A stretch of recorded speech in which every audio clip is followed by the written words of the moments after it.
উপাসনা ও প্রার্থনা। উপাসনার মূলনীতি। খ্রিস্ট ধর্মে ইবাদত উপাসনার কী কী পদ্ধতি আছে তা জানার আগে এই ধর্মের উপাসনার মূলনীতি কী তা জেনে নেওয়া আবশ্যক মনে করি। মিস্টার রেমন্ড অ্যাব্বার বর্ণনা অনুযায়ী মোট 4টি মূলনীতি আছে। 1. ইবাদত উপাসনা মূলত আল্লাহর কালিমা অর্থাৎ হজরত মাসিহ আলাইহিসাল্লাম মানুষের পক্ষ থেকে যে আত্মত্যাগ করেছিলেন তারই শুকরানা। 2. দ্বিতীয় মূলনীতি হল সঠিক উপাসনা পাক রুহের কর্ম দ্বারাই সম্ভব। রোমীয়দের নামে পৌল তার কাছে পত্র লেখেন, কি বলে মোনাজাত করা উচিত তা আমরা জানি না, কিন্তু যা ভাষায় প্রকাশ করা যায় না সেরকম আকুলতার সঙ্গে পাক রুহ নিজে আমাদের হয়ে অনুরোধ করেন। রোমীয় 8:26। 3. তৃতীয় মূলনীতি। উপাসনা মূলত একটি সমষ্টিগত কর্ম যা চার্চ আঞ্জাম দিতে পারে। কোনো ব্যক্তি একাকী কোনো উপাসনা করতে চাইলে তা কেবল তখনই সম্ভব যখন সে চার্চের সদস্য হবে। 4. চতুর্থ মূলনীতি।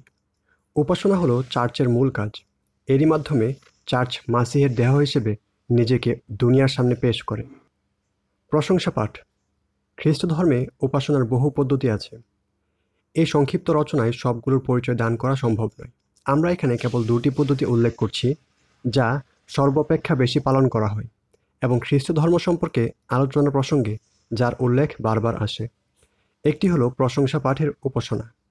মুসলিমদেরকে বোঝানোর জন্যে পাদ্রী সাহেবগণ একে নামাজ নামে অভিহিত করেন। মিস্টার এফ.সি. বরফিট এর বর্ণনা অনুসারে এই উপাসনার নিয়ম হলো প্রতিদিন সকাল সন্ধ্যায় উপাসনাকারীগণ চার্চে উপস্থিত হয়।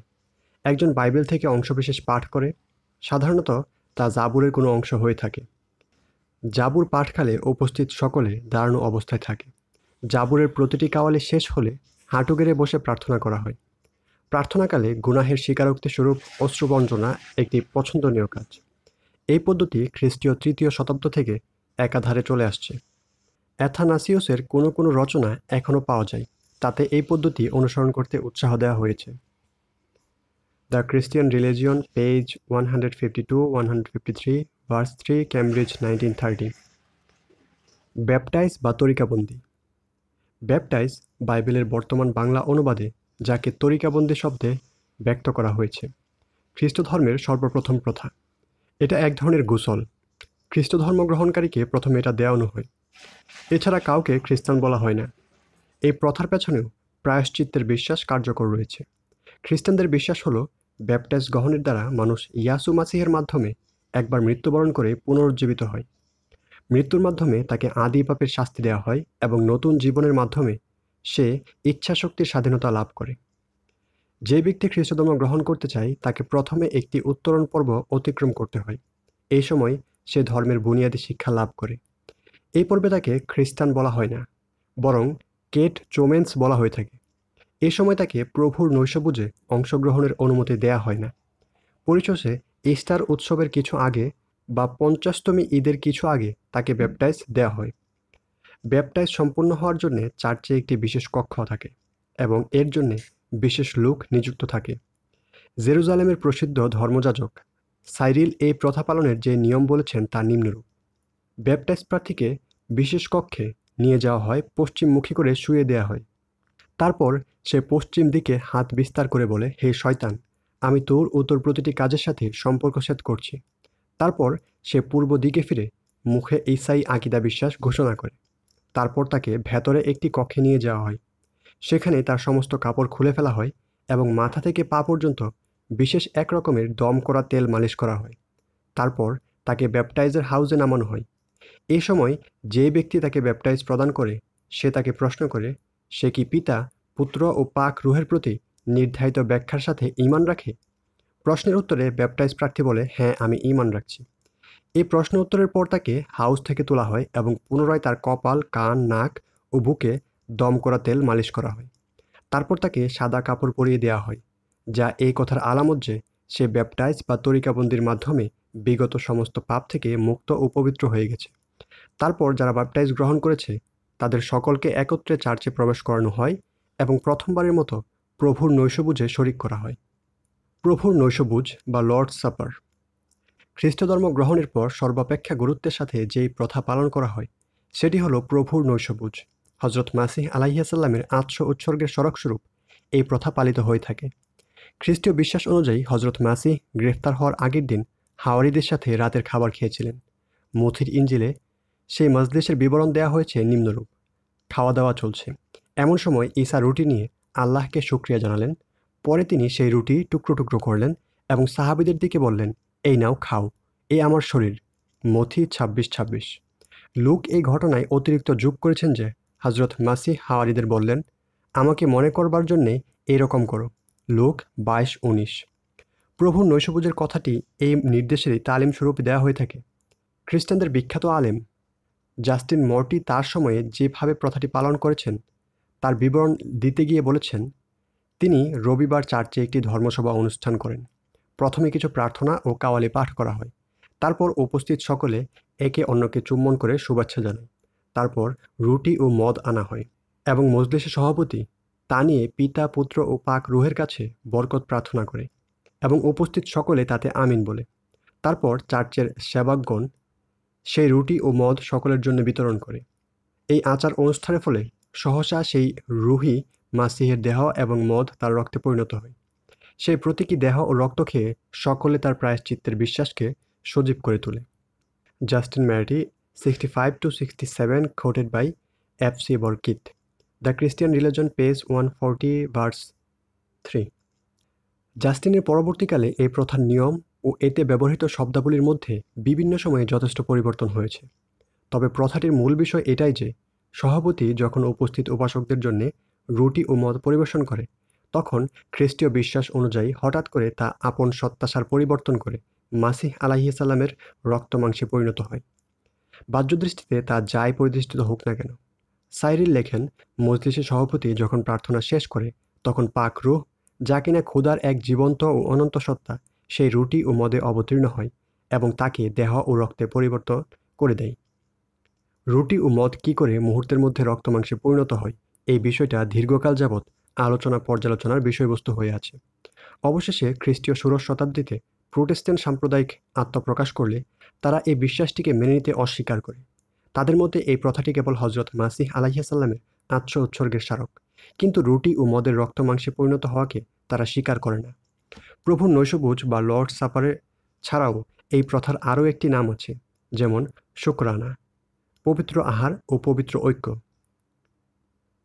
রোমান ক্যাথলিক সম্প্রদায়ের মধ্যে ব্যাপটাইজ ও প্রভুর নৈশভোজ ছাড়াও 5টি ধর্মীয় প্রথা চালু আছে, কিন্তু প্রোটেস্ট্যান্ট সম্প্রদায় সেগুলো স্বীকার করে না। ক্যালভিন লেখেন, এগুলোর মধ্যে কেবল ব্যাপটাইজ ও প্রভুর নৈশভোজ, এই দুটি প্রথাই আমাদের মুক্তিদাতা স্থির করে দিয়েছেন। পোপের শাসনকালে যে 7টি প্রথার প্রবর্তন হয়েছে আমরা তাকে মন ঘোরা ও মিথ্যা মনে করি। অবশিষ্ট 5 প্রথা যেহেতু সর্বসম্মতিক্রম নয় এবং সে সম্পর্কে অবগত হওয়া বিশেষ প্রয়োজন নেই, তাই এই রচনায় সংক্ষিপ্ত আকারে আমরা সেগুলোর বিবরণ দেয়া থেকে বিরত থাকলাম। বনি ইসরায়েলের ইতিহাসের প্রতি এক নজর। ইসরায়েল হচ্ছে হজরত ইয়াকুব আলাইহিস সালামের নাম। তার ছিল 12 পুত্র, তাদেরই বংশধরকে বলা হয় বনি ইসরায়েল। প্রাচীনকালে আল্লাহ তাআলা এই বংশকেই নবুয়তের জন্য বেছে নিয়েছিলেন। বহু সংখ্যক নবী রাসূল এই বংশে প্রেরিত হয়েছিল। বনি ইসরায়েলের আদি নিবাস ছিল ফিলিস্তিন। একসময় আমালেকা গোষ্ঠী তাদেরকে উৎখাত করে এই এলাকাটি কবজা করে নেয়। তখন থেকে তারা মিশরে ফেরাউনের দাসরূপে জীবনযাপন করে আসে। হজরত মূসা আলাইহিস সালামের আমলে তারা সেই দাস থেকে মুক্তি লাভ করে, কিন্তু তারা ফিলিস্তিন পুনরধিকার করার আগেই হজরত মূসা আলাইহিস সালামের ওফাত হয়ে যায়। তারপর যথাক্রমে হজরত ইউসা ও হজরত কাবিল আলাইহিস সালাম নবুয়ত লাভ করে।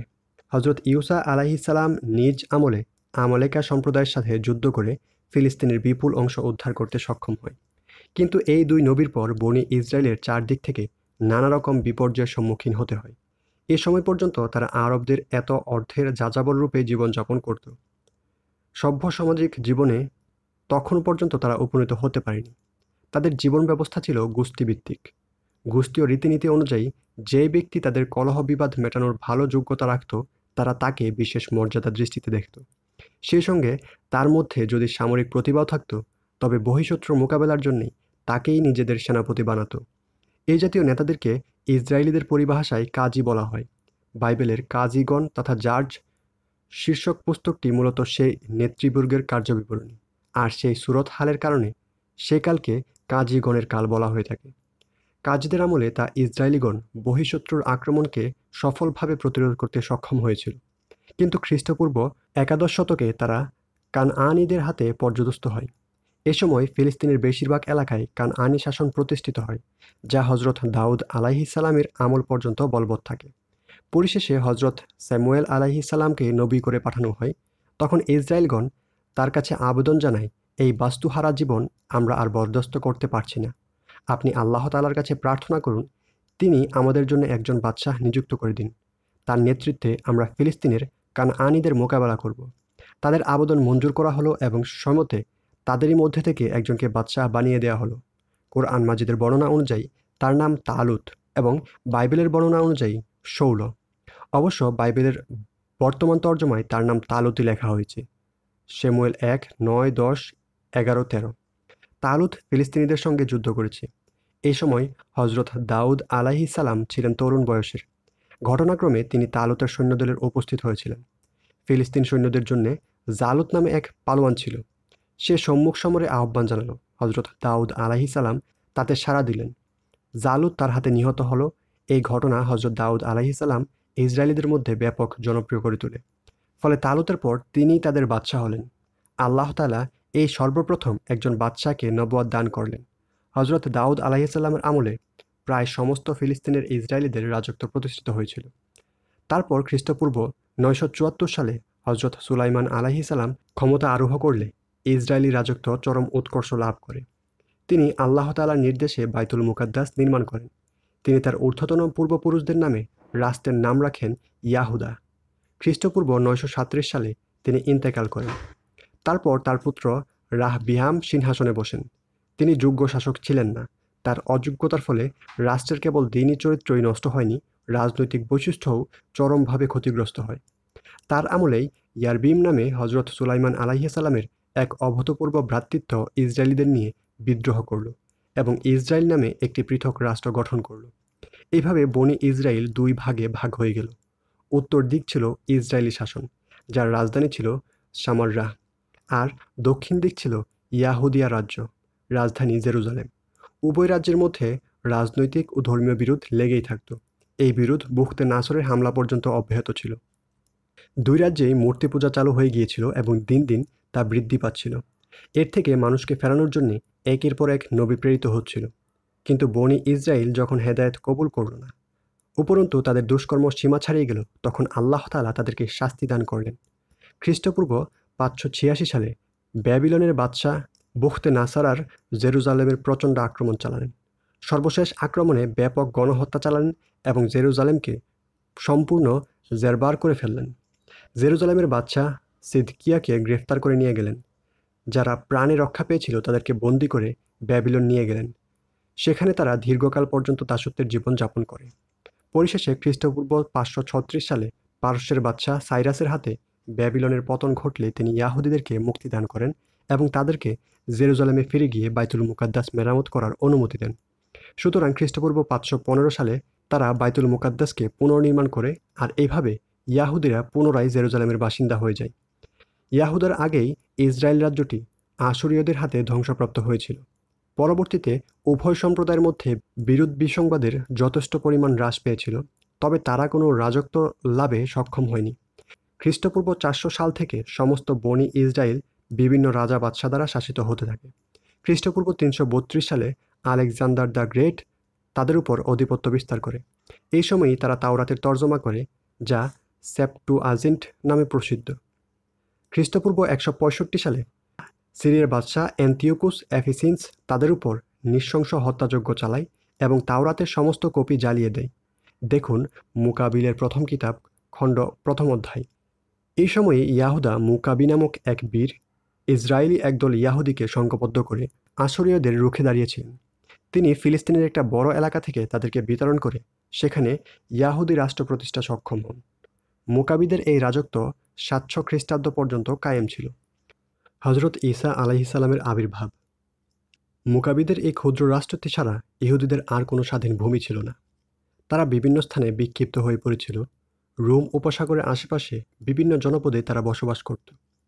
ব্যাবিলনের নির্বাসনের জীবন শেষ হওয়ার পর বহু সংখ্যক ইহুদি ফিলিস্তিনে এসে বসবাস শুরু করলেন। তাদের সংখ্যাগরিষ্ঠ সংখ্যক ব্যাবিলনে থেকে গিয়েছিল। ফিলিস্তিনের একটি অংশ ছিল রোমান শাসনাধীন। জেরুজালেম ছিল রোম সাম্রাজ্যের একটি প্রদেশ, যাকে রোমান ইয়াহুদিয়া বলা হতো। রোমানদের পক্ষ থেকে এক গভর্নর এই প্রদেশ শাসন করত। বৈশ্বিক ব্যাপারে স্বাধীন পরিবেশ তাদের নিঃশ্বাস গ্রহণের কোনো সুযোগ ছিল না। এহেন পরিস্থিতিতে ভবিষ্যতের দিকে তাকিয়ে থাকা ছাড়া তাদের কোনো উপায় ছিল না। তাদের অধিকাংশই এই অপেক্ষা ছিল যে কখন আল্লাহ তাআলার পক্ষ থেকে এক মুক্তিদাতা আসবে এবং তাদেরকে দাসত্বের জীবন থেকে মুক্ত করে রাজ ক্ষমতায় অধিষ্ঠিত করবে। অবশেষে তাদের সেই মুক্তিদাতার আবির্ভাব ঘটল। রোমান সম্রাট আগাস্টাস ও ইয়াহুদিদের প্রশাসক হেরোদের শাসনামলে হজরত ঈসা আলাইহিস সালামের জন্মগ্রহণ হল। হজরত ঈসা আলাইহিস সালামের জীবন ইতিহাসে জানার জন্য নির্ভরযোগ্য কোনো সূত্র বর্তমানে কোথাও নেই। আমাদেরকে নির্ভর করতে হয় কেবল 4 ইঞ্জিলের উপর। বলা যেতে পারে এগুলো তার পবিত্র জীবনী জানার একমাত্র মাধ্যম। অথচ আমাদের দৃষ্টিতে নির্ভরযোগ্য কোনো রচনার মর্যাদা এই ইঞ্জিলসমূহ রাখে না। খ্রিস্টবাদের ইতিহাস। খ্রিস্টবাদের যে স্বরূপ বর্তমান সারা বিশ্বে প্রচলিত, তার সূচনা কীভাবে ঘটেছিল এর বিস্তারিত উত্তর অনেকটাই অন্ধকারের ভেতর। তথাপি যতটুকু তথ্য উপাত্ত আমাদের কাছে আছে তার নিরিখে আমরা এতটুকু জানতে পারি যে হজরত ঈসা আলাইহিস সালামকে আকাশে উঠিয়ে নেওয়ার পর হাওয়ারি তথা শিষ্যগণ কায়মনে তার দিনের প্রচার কার্যে রত হয়। তাদেরকে প্রচণ্ড বাধা বিপত্তির সম্মুখীন হতে হয়, উপর্যুপরি প্রতিকূলতার মোকাবেলা করতে হয়েছে, কিন্তু তা সত্ত্বেও তারা দাওয়াতি কার্যক্রম চালিয়ে যেতে থাকে এবং এক সময়ে তারা যথেষ্ট সফলতা অর্জন করে। কিন্তু সফলতার এই সন্ধিক্ষণে এমন একটি ঘটনা ঘটল যদ্দরুন পরিস্থিতি সম্পূর্ণ ঘুরে গেল। ঘটেছিল এই যে শৌল নামক প্রসিদ্ধ ইয়াহুদি আলেম, যে কিনা এই যাবৎকাল খ্রিস্ট ধর্মের ঘোর বিরোধিতা করে আসছিল এবং এর অনুসারীদের উপর নানা রকম জুলুম নির্যাতন চালাচ্ছিল, হঠাৎ করেই এই ধর্মের ঈমান আনলো এবং সে দাবি করল, দামেস্কের রাস্তায় আমার সামনে এক আলোর জ্যোতি দেখা দিল এবং আসমান থেকে হজরত মাসিহের আওয়াজ শোনা গেল, তুমি আমাকে কষ্ট দিচ্ছ কেন? এই ব্যাপারটা আমার উপর দারুণ প্রভাব ফেলেছে। এর ফলে খ্রিস্ট ধর্ম সম্পর্কে আমার অন্তরে পূর্ণ প্রত্যয় সঞ্চার হয়েছে। শৌল হাওয়ারিদের কাছে গিয়ে তার এই পরিবর্তনের কথা জানালে তারা অধিকাংশই এটা বিশ্বাস করতে পারছিলেন না, কিন্তু বার্নাবাস নামক হাওয়ারি বিশ্বাস করলেন। তারপর তার দেখাদেখি অন্য সব হাওয়ারিদের অন্তরেও বিশ্বাস জন্মালো। শেষ পর্যন্ত তারা তাকে নিজেদের ভ্রাতৃর সঙ্গে সামিল করে নিলেন। শৌল নিজের নাম পরিবর্তন করে ফেলল, নতুন নাম গ্রহণ করল পৌল। এই ঘটনার পর সেও হাওয়ারিদের পাশাপাশি খ্রিস্ট ধর্মের প্রচারে আত্মনিয়োগ করল। এমনকি তার অক্লান্ত মেহনতের ফলে বহু অ-ইয়াহুদি লোকও খ্রিস্ট ধর্মে দীক্ষিত হলো। এই ভূমিকার কারণে খ্রিস্ট ধর্মের অনুসারীদের মধ্যে পৌলের প্রভাব প্রতিপত্তি বৃদ্ধি পেতে থাকলো এবং সেই সুযোগে তাদের মধ্যে সে হজরত মাসিহের ঈশ্বরত্ব, প্রায়শ্চিত্ত, অবতারত্ব প্রভৃতি বেয়াদিনী আকিদা বিশ্বাস প্রচার করতে শুরু করে দিল। বিভিন্ন ঐতিহাসিক বর্ণনা থেকে জানা যায় যে এই পর্যায়ে কোনো কোনো হাওয়ারি প্রকাশ্যে পৌলের বিরোধিতা করে, কিন্তু তার বেয়াদিনী আকিদা বিশ্বাসের মূলোৎপাটের জন্যে তারা কী পদক্ষেপ গ্রহণ করেছিল এবং পরবর্তী জীবন তারা কীভাবে অতিবাহিত করেছিল, এসব বিষয়ে গভীর অন্ধকারের ভেতর পড়ে রয়েছে। এরপর কেবল এতটুকু জানা যায় যে ক্রমে খ্রিস্ট ধর্মে পৌলের প্রভাব সকলকে ছাপিয়ে যেতে থাকে।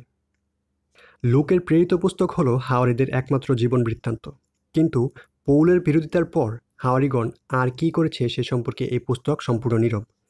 এই লেকচারের দ্বিতীয় অধ্যায় থেকে বিস্তারিত আসছে পৌল কীভাবে খ্রিস্ট ধর্মকে বিকৃত করেছে। অগ্নি পরীক্ষাকাল।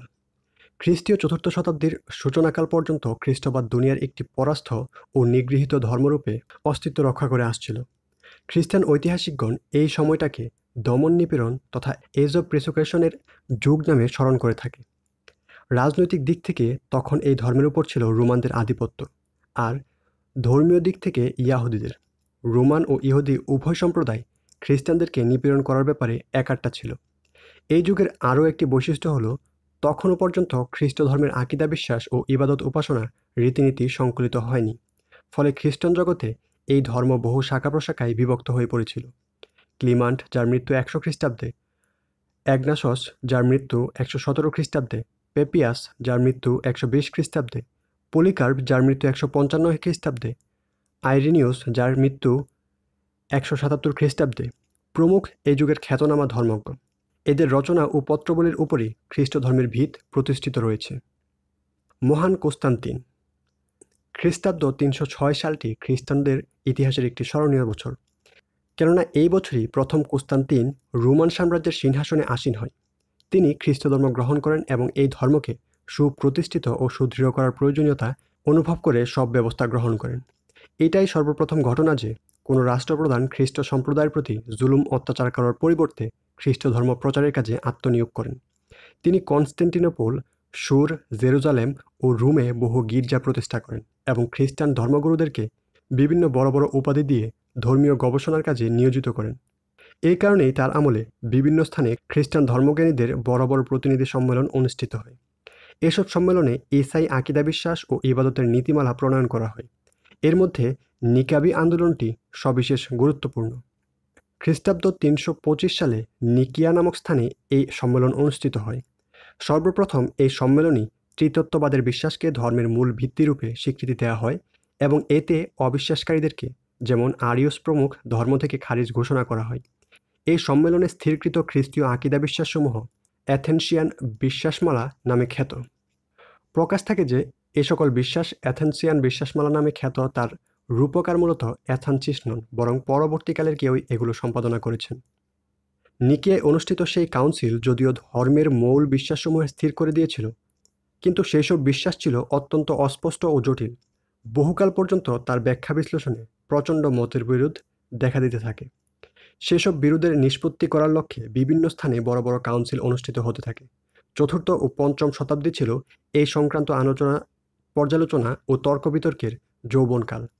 যেই কারণে খ্রিস্টান ঐতিহাসিকগণ এই যুগকে সভা সম্মেলনের যুগ বা এজ অফ কাউন্সিলস অথবা তর্ক বিতর্কের যুগ তথা কন্ট্রোভার্সি পিরিয়ড নামে অভিহিত করেছে। কুস্তুনতিন থেকে গ্রেগরি পর্যন্ত খ্রিস্টাব্দ 313 থেকে 539 পর্যন্ত সময়কালকে রোমান সাম্রাজ্যে খ্রিস্টধর্ম ব্যাপক প্রচার লাভ করেছিল। যদিও পৌত্তলিক ধর্ম তার পাশাপাশি প্রতিদ্বন্দ্বিতা করে যাচ্ছিল, কিন্তু প্রচার ও প্রভাব প্রতিপত্তিতে খ্রিস্ট ধর্মই ছিল প্রধান। এই সময়ে রোমান আইন প্রণয়নকারী পরিষদ ও খ্রিস্ট ধর্ম দ্বারা গভীরভাবে প্রভাবিত ছিল। এই আমলের একটা উল্লেখযোগ্য বৈশিষ্ট্য হল খ্রিস্ট ধর্মের বিভাজন। এই সময় খ্রিস্ট ধর্ম দুইটি সাম্রাজ্যে বিভক্ত হয়ে পড়ে। এর একটি ছিল পূর্বাঞ্চলীয় সাম্রাজ্য, যার রাজধানী ছিল Constantinople. Balkan, Yunnan, Asia minor, মিশর, হাবাসা প্রভৃতি দেশসমূহ এই সাম্রাজ্যের অন্তর্ভুক্ত ছিল। এখানকার সর্বোচ্চ ধর্মীয় নেতাকে বলা হতো প্যাট্রিয়ার্ক। দ্বিতীয় সাম্রাজ্যটি ছিল পশ্চিমাঞ্চলে, যার রাজধানী ছিল যথারীতি রোম। ইউরোপের অধিকাংশ এলাকাই এই সাম্রাজ্যের অধীনে ছিল। এখানকার সর্বোচ্চ ধর্মনেতাকে বলা হতো পুপ। এই দুই সাম্রাজ্য ও ধর্মীয় শক্তিদ্বয়ের মধ্যে শুরু থেকেই বিরোধ বিবাদংশা সৃষ্টি হয়ে গিয়েছিল। এদের প্রত্যেকেই আপন ধর্মীয় শ্রেষ্ঠত্ব প্রতিষ্ঠা করতে চাচ্ছিল। এই আমলের দ্বিতীয় বৈশিষ্ট্য হল রাহবানিয়াত বা বৈরাগ্যবাদের উৎপত্তি। মৌলিক যে ধারণার ভিত্তিতে এই কালচার জন্ম নিয়েছিল তা হলো আল্লাহর সন্তুষ্টি অর্জন কেবল পার্থিব কাজ কারবার পরিহার করার মাধ্যমেই সম্ভব। যত বেশি আত্মনিপীড়ন করা যাবে আল্লাহর নৈকট্য তত বেশি হাসিল হবে। বস্তুত চতুর্থ শতাব্দী থেকেই এই জাতীয় ভাবনা শুরু হয়ে গিয়েছিল, যা পঞ্চম শতাব্দীতে ব্যাপক আকার লাভ করেছিল। এই সময় ব্রিটেন ও ফ্রান্সের বিভিন্ন স্থানে বহু আশ্রম গড়ে ওঠে। তবে এই ভাবনাকে সর্বপ্রথম যিনি প্রাতিষ্ঠানিক রূপ দেন তিনি হলেন ষষ্ঠ শতাব্দীর রাহিব সন্ন্যাসী পাকম মিসরি। পাকমের পর ব্যাসিল ও জাইরুমে ছিলেন এই মতবাদের বিখ্যাত নেতা। يا ربي يا ربي إني أسأل